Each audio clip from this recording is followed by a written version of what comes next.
Also taking over all the talk in Kansas City today, Alina, as you know, is where this storm stands and when exactly it's going to move in and kind of change over. Exactly, because right now we are dealing with a little bit of fog, even some scattered showers and storms to our south, and then farther north we've got some freezing rain to deal with. Right, we're kind of hinging on that freezing point, aren't we? Exactly. It's all the matter of 1 degree could make all the difference, really. So right now most areas across the metro and south are above freezing. In fact, even warmer down towards Sedalia, where temperatures last checked were in the 50s. And here we are with a live look from the stadium complex. Hard to tell what highways this is or what highway this one is, but right here should be 435, and this is I-70.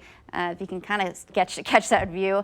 Other than that, we're dealing with a little bit of rain in some spots. I would consider this scattered showers and a few thunderstorms. Give me just one moment, as this clicker may not be on the right spot, but we will double check to make sure this is working. I figured out the problem. And here's the solution. All right, we're good. So anyhow, other than the cloudy conditions from this view, it's 36 degrees and the wind now out of the north-northeast up to 14 miles per hour with the stronger winds, making it feel like 27 degrees with 1 mile visibility out of the airport. So hey, we've talked about the dog walkers today, and if you got out early, good for you. But if you're planning to wait later is the worst time, because that's when things really start to crank in, at least the more widespread rain here in the metro by 5 to 7, and then that changeover into that wintry precip or wintry mix by late this evening. So latest on Live Power Doppler, showing you these showers that continue to lift northward, and this band of freezing rain moving into northeast Kansas and northwestern Missouri just continues to build over the last hour or so.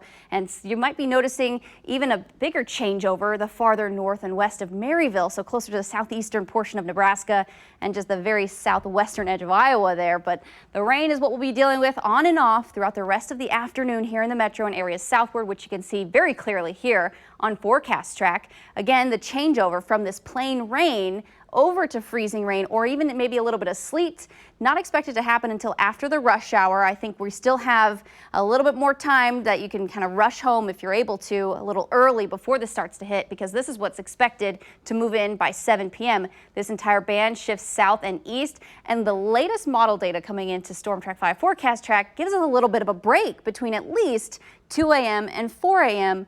before the real snow event kind of arrives. So there may be a little break between the freezing rain and sleet and then transition to snow, which could exactly happen here 5 a.m. and then continuing through the rest of your Saturday, at least the majority of the first half of the day from 7 a.m. till 5 p.m. We're expecting to see steady snow showers that also could be heavy at times, and with a little bit of a breeze could actually reduce visibility. So travel even tomorrow is going to be pretty dangerous out there.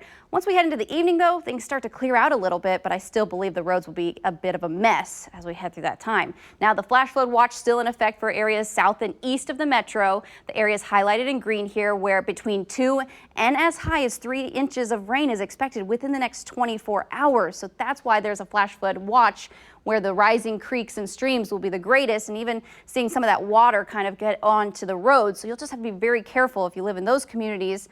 Meanwhile, here in the metro and areas to the north and west, we'll be dealing with a little bit of ice as we head through the evening, between a tenth, possibly as high as a quarter of an inch.